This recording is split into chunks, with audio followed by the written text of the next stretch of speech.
dia, Porto. Bom, muito bom a gente estar aqui. A gente está com alguns rostinhos novos aí, recém-chegados. Sejam bem-vindos. Muito bom a gente estar aqui. Nós temos algumas pessoas aí sem cadeira.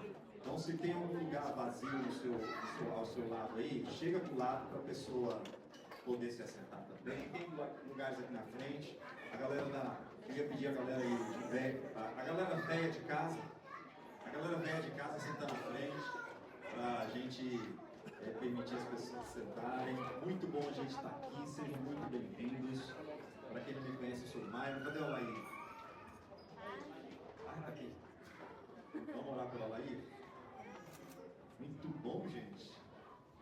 Nossa, essas crianças daqui a pouco estão cantando aqui na frente. Vamos orar? Agradecendo a Deus. Curva sua cabeça, feche seus olhos. Respira fundo, sentindo saudade do Sabino aqui para ensinar a gente as respirações. Pai, muito obrigado por nós estarmos aqui. Obrigado, Jesus, porque nós começamos a semana, Deus, com esse encontro tão maravilhoso, tão gostoso, tão aconchegante. Obrigado, porque o Senhor simplifica a nossa vida.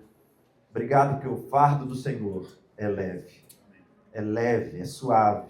Obrigado, Senhor, porque o caminho que o Senhor nos faz trilhar é um caminho de ombro a ombro e não sozinhos. Obrigado, Senhor, que a gente não precisa conquistar um Deus, mas a gente olha para trás e vê um bom Pai nos incentivando, nos direcionando e torcendo para que a gente chegue no caminho que Ele já trilhou para nós. Obrigado, Jesus, por isso. Tire de nós, nessa manhã, porventura, a tristeza, ó Deus, o desespero, a aflição, e traga no nosso coração a esperança de Jesus. A esperança, Senhor, da vida e vida em abundância. Deus, o Pai, fala conosco também a partir da palavra, que tudo aquilo que o Senhor colocou no coração do Alair, Deus, seja transmitido ao nosso coração pela graça do Teu Espírito, no nome de Jesus. Amém. Amém. Bom dia para vocês, gente. E aí, como é que vocês estão? Estão bem? Tranquilo? Você pode...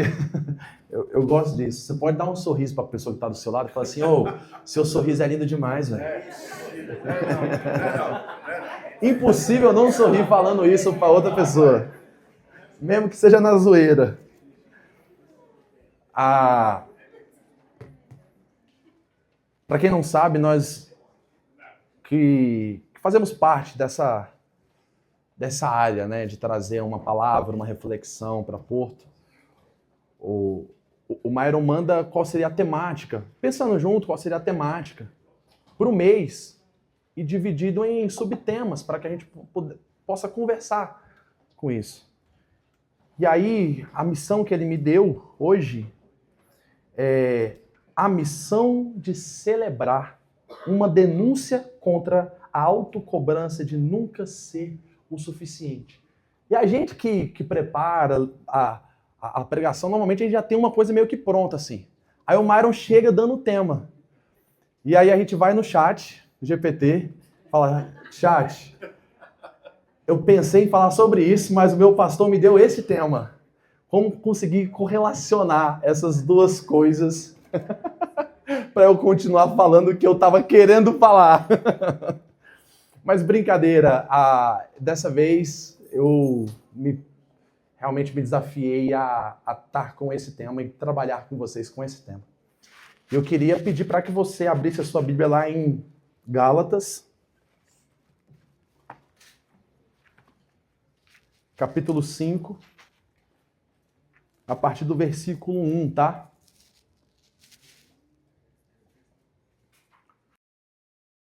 Trazer um pouco do que estava rolando, a treta que estava rolando. Paulo escreve essa carta para uma igreja que está na região da Galácia, que atualmente é a Turquia. E estava rolando uma confusão lá, porque tinha muito gentil tinha se convertido ao evangelho, e os judeus convertidos ao evangelho, os judaizantes, queriam que os gentios continuassem. Seguir Jesus não era o suficiente, acreditar em Jesus não era suficiente. Então eles queriam que os gentios também observassem a lei e participassem dos ritos da lei, como a circuncisão, como não comer carne de porco, tudo que a lei de Moisés estava descrita ali, eles queriam que os gentios também, já que está no meio da galera aqui, Jesus veio como judeu, vocês também precisam ser judeu. Então, a grande confusão é que o gentio não poderia ser pleno em Jesus, continuando sendo gentio. E aí Paulo vê isso como um retrocesso espiritual. Tanto que em Gálatas capítulo 3 ele vai dizer assim, cara, vocês começaram a parada no espírito e estão tentando se aperfeiçoar na carne. E aí esse texto de Gálatas capítulo 5, versículo 1, é a virada de chave da carta, onde ele vai dizer bem assim, portanto, permaneçam firmes nessa liberdade, pois Cristo verdadeiramente nos libertou. Não se submetam novamente à escravidão da lei. Prestem atenção, eu, Paulo, lhes digo, se vocês se deixarem ser circuncidados, Cristo nada lhes servirá. Volto a dizer, todo aquele que se deixa ser circuncidado deve obedecer toda a lei. Pois se vocês procuram tornar-se justos diante de Deus pelo cumprimento da lei, foram separados de Cristo e caíram longe da graça. Mas nós vivemos pelo Espírito, esperamos ansiosamente receber pela fé a justiça que Deus nos prometeu. Pois em Cristo Jesus não há benefício algum em ser ou não circuncidado. O que importa é a fé que é expressa pelo amor. Ponto. Vou pegar esse momento aqui, essa virada de chave, esse confronto de Paulo a toda essa confusão.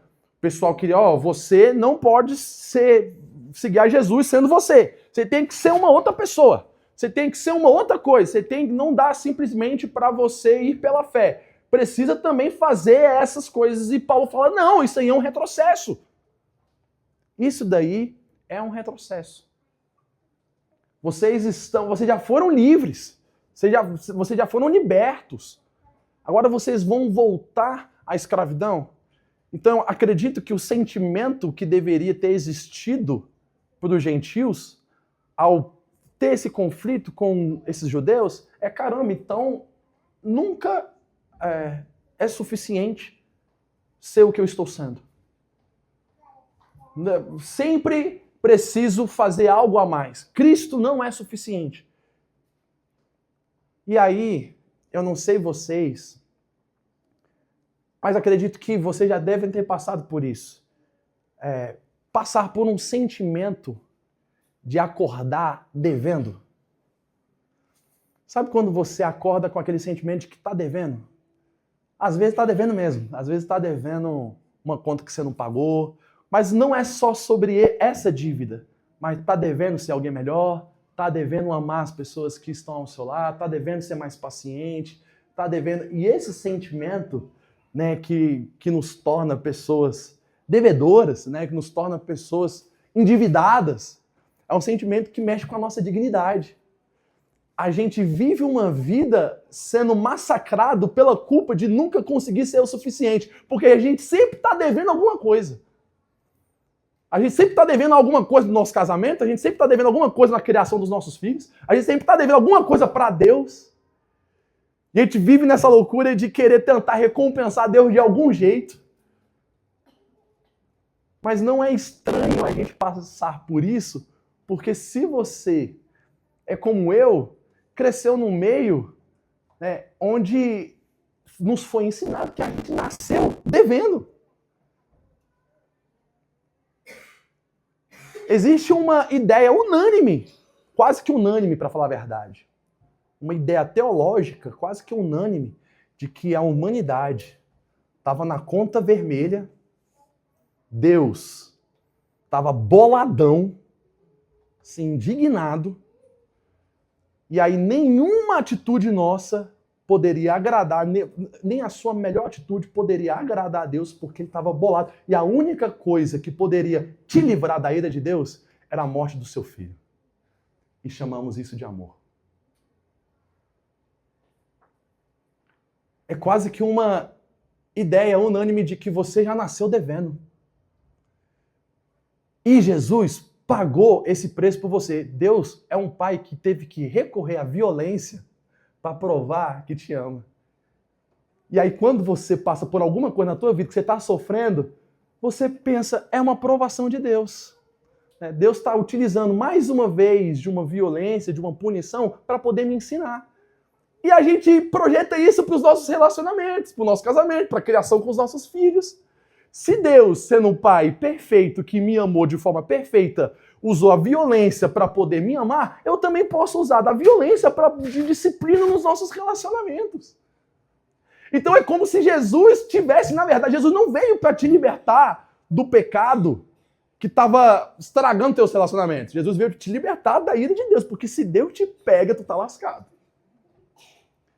Eu lembro uma vez que na Páscoa eu fui convidado para poder pregar numa comunidade bem carente, onde eles estavam fazendo uma ação social e tal, para as crianças. E eu fui falando, eu falei, gente, deixa eu explicar para vocês por que Jesus veio, porque a humanidade, né, um dia o seu coração ficou sujo, você pecou, e você nunca mais pôde acessar a Deus, e a única forma de você acessar a esse Pai maravilhoso, ele teve que entregar o filho dele na cruz. Aí o menino falou bem assim, credo, quero esse pai não. Um menino me ensinando teologia. Que se você for parar para pensar nessa lógica, fala assim, meu Deus do céu, se Deus fez isso com Jesus, imagina o que ele vai fazer com você. E a gente vem com a ideia de que Jesus veio para te livrar da ira de Deus. Porque você estava devendo. E viver com a mente de um devedor é terrível. É um inferno, gente. Sabe quando você está devendo um amigo? Você fica totalmente, né, submisso a tudo que ele te mandar, porque você sabe que você está devendo e você não tem dignidade nenhuma para dizer um não. Ó, tu tá me devendo, hein? Faz esse negócio ali. Aí tudo que ele pedir para tu fazer, tu irá fazer. Por quê? Porque a tua mente está dominada pela dívida. Porque quando a tua mente está dominada pela dívida, é muito fácil de controlar. Quando você está dominado pela culpa de que você está devendo, é muito fácil te controlar. É muito fácil te bater e dizer, isso foi para o seu bem. Você nunca vai ser o suficiente. Você sempre estará em dívida. Que confrontador, né? Você fala assim, meu Deus do céu, mas isso foi o que sempre nos ensinaram. E se eu te falar que quando Jesus vem, ele na verdade não está querendo te livrar da ira de Deus. Ele está querendo te revelar o amor de Deus. E que a cruz não é um ponto de exigência.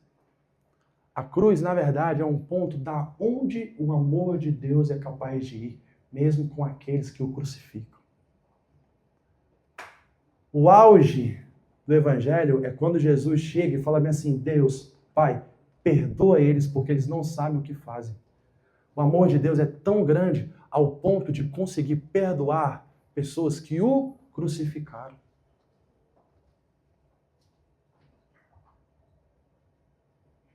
Está te livrando. Jesus, ele é o amor que te livra do fardo de achar que você nunca vai ser o suficiente porque está devendo.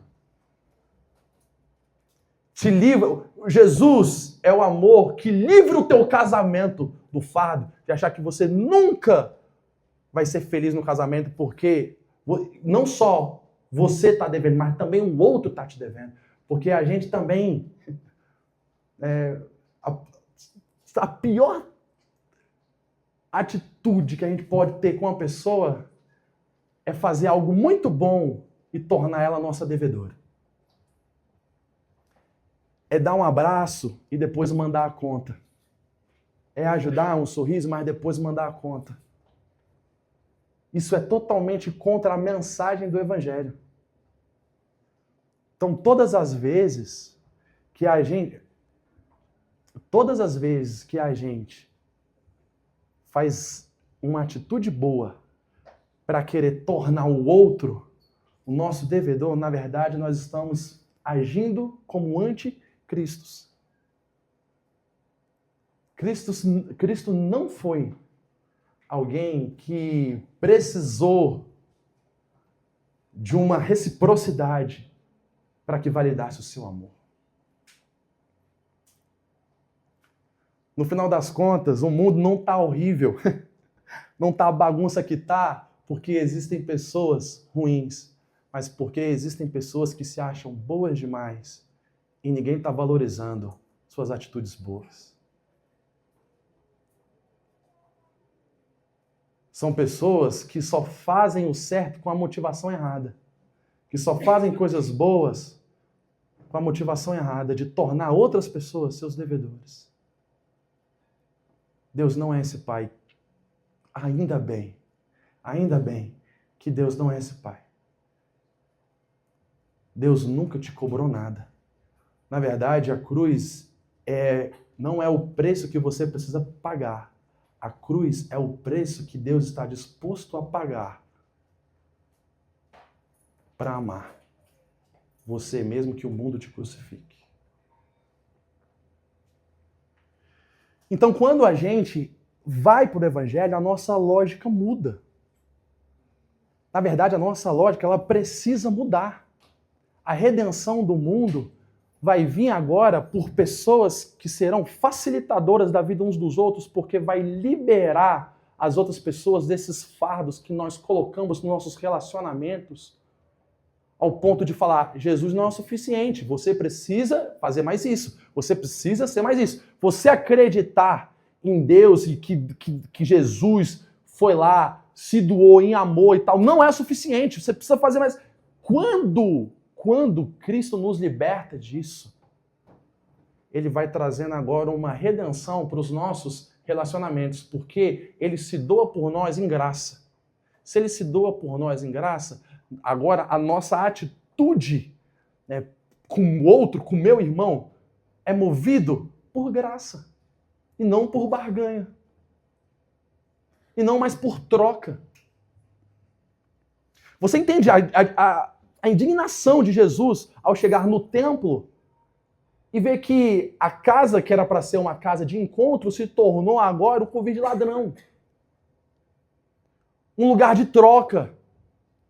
Se eu te der, você também me devolve. Eu só vou te dar no momento em que a gente vivendo essa lógica. E é uma lógica que a princípio não parece ser maldosa, mas nos escraviza. Torna os nossos relacionamentos, torna a nossa vida pesada. Você vai acordar com o sentimento de que está devendo. Mas não é isso que o Evangelho faz com a gente. O Evangelho não nos torna devedor. O Evangelho nos torna livre. Livre pelo Espírito. Por isso que Paulo vai falar, não voltem para a cadeia, não voltem para a escravidão, não voltem para essa lógica da dívida. Cristo libertou vocês. Sejam livres para amar de forma espontânea, sem precisar agora de uma resposta fora de você. Seja bom por quem você é e não pelas circunstâncias. Seja justo por quem você é e não pelas circunstâncias. Não dependa de algo fora de você para você ser uma pessoa boa. Não dependa de algo fora de você para você se doar. Não viva nessa lógica. E é muito doido, né? Porque se você for parar para pensar, cara, é um tipo de mensagem que alguém tinha que matar esse cara. Ele vai bugar o mundo inteiro. Porque o mundo inteiro está funcionando nessa engrenagem. Por isso você entende o quanto os fariseus ficaram indignados com Jesus. Ele falou assim, ele vai quebrar tudo. Ele vai quebrar o sistema, ele vai quebrar a lógica que a gente construiu para continuar controlando e dominando as pessoas. Esse cara precisa morrer. E ele morreu em amor. Sendo a referência do que um filho de Deus faz aqui na terra. Jesus não veio para te livrar de Deus. Jesus veio para revelar quem Deus é. Eu lembro que no ensino médio, eu reprovei o meu primeiro ano. E desde a minha quinta série, eu sempre fui muito eu sempre tive muita dificuldade na escola. Desde a minha 5ª série eu ficava de recuperação. Matemática me acompanhou até o 3º ano do ensino médio. E aí teve uma época, assim, já ali na minha 7ª, 8ª, até o 1º ano, que a minha mãe fazia umas pegadinhas comigo. Ela chegava lá na escola, e aí eu ficava de recuperação, fazia a prova, ela chegava lá na escola, né, via que eu tinha passado e chegava em casa e falava assim, filho, acho que você não passou. Aí eu ficava mal, ela, tô brincando, você passou, você tá aprovado. Aí eu ficava muito feliz. Aí teve um dia, quando eu reprovei de verdade, eu lembro que um brother meu tava dormindo lá em casa. Minha mãe me acordou e falou assim, filho, você não passou. E eu esperando, né? Ela falava, tipo, pegadinha e tá não sei o quê. Aí um brother meu levantou e falou assim, vixe, foi embora. Aí ele saiu assim, ó. Ele, filho, você não passou. Eu lembro que aquele momento foi um momento muito angustiante para mim. Eu lembro que eu chorei muito, fiquei muito mal, pela vergonha. Vergonha dos meus pais, vergonha dos meus amigos, né? De, poxa, meus pais pagaram a escola. Então ela tinha o total direito de chegar e me cobrar um resultado. E eu fiquei receoso com a reação da minha mãe, principalmente da minha mãe. Meu pai não ligava muito, assim, não acompanhava muita gente em questão de estudo. A minha mãe era que mais estava perto da gente para nos acompanhar. E aí eu fiquei com esse receio. Eu lembro que a única coisa que ela fez foi me abraçar. Minha mãe tá ali atrás, é minha mãe e meu irmão. A única coisa que ela fez foi me abraçar. E aquele abraço, falou nada, eu lembro que ela não falou nada, eu lembro que eu estava chorando muito. E aquele abraço foi o abraço que me libertou do sentimento de dívida. De que eu estava devendo ela. Isso me fez ser um aluno melhor? Não fez. Mas isso trouxe leveza para o meu relacionamento com a minha mãe. E foi maravilhoso. Naquele momento eu entendi aquela frase que diz bem assim, me ame no meu pior dia, pois é quando eu mais preciso. O amor da minha mãe foi um reflexo, para mim hoje, falando sobre isso, o amor de Deus. Que Deus não é o pai que vai lá, te dá as coisas, te dá as coisas, te dá as coisas, e no momento ele fala assim, agora você vai fazer isso.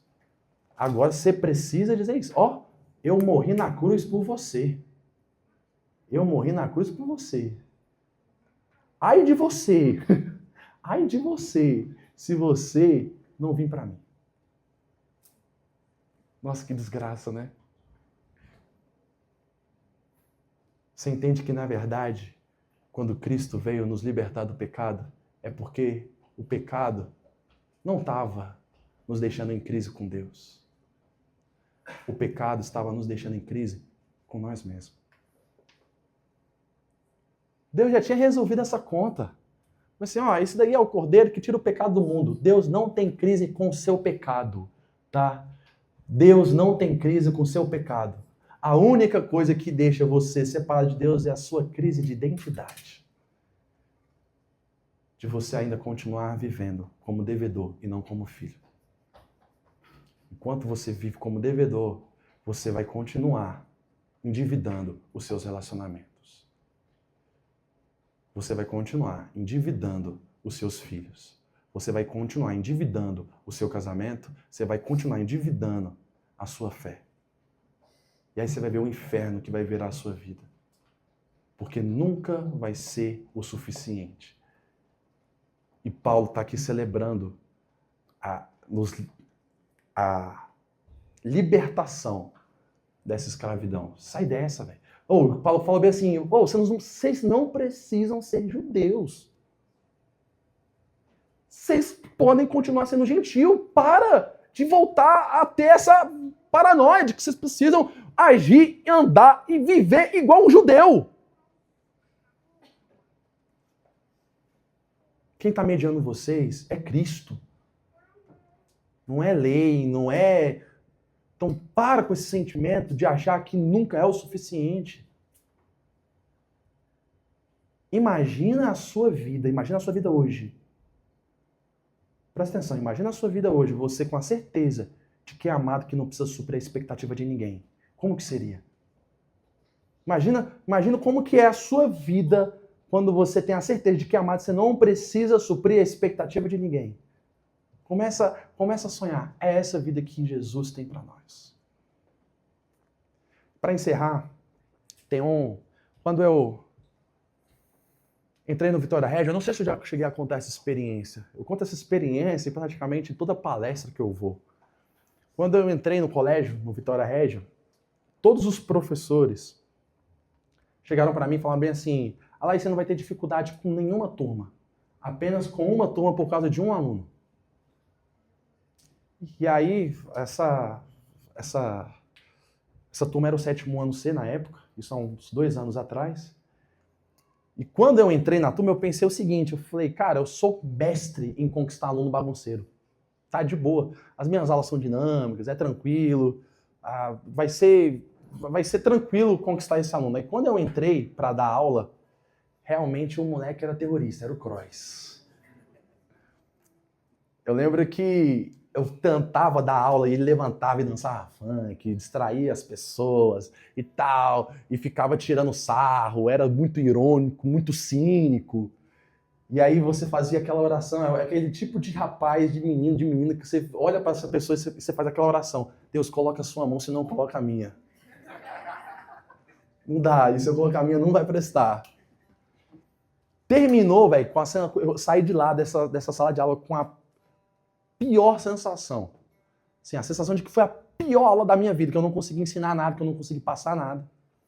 Aí eu chamei esse menino para trocar uma ideia. Assim, fulano, vem cá, vamos trocar uma ideia.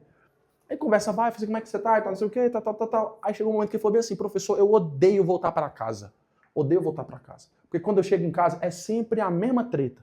É meu pai pagando sapo porque minhas notas estão horríveis, falando que eu sou a vergonha da família, me comparando com meu irmão que já passou na UNB, e já passou na faculdade. E falando isso e aquilo, e toda hora me criticando, e aí eu começo a chorar, ele fala que homem não chora, eu entro no quarto, minha mãe entra na briga, os dois começam a brigar, e é todo dia a mesma coisa. Então o máximo de tempo que eu conseguir ficar na escola, eu quero ficar. E eu sei que aqui na escola tem amigos meus que passam pela mesma coisa que eu passo. Então não é justo a gente ser triste em casa e triste na escola.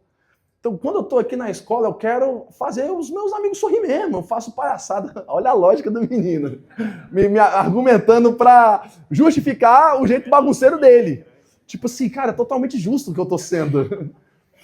E aí ele falando isso, falando aquilo e tal. Aí ele falou bem assim, olha a frase, essa frase foi massa. Foi assim, professor, se eu conseguir tirar a risada de um amigo meu, já valeu meu dia. Eu falei pra ele assim, que lindo o seu coração. Mas até quando você vai viver essa mentira? Até quando você vai tentar passar uma felicidade que você não tem? Aí o olho dele encheu de lágrimas. Aí eu levantei assim, eu falei, me abraça aqui. Na minha escola permite esse tipo de intervenção, tá? Me abraça aqui. Eu abracei ele e tal. Eu falei assim, ó, eu quero que você imagine que é o seu pai que tá falando com você agora, tá?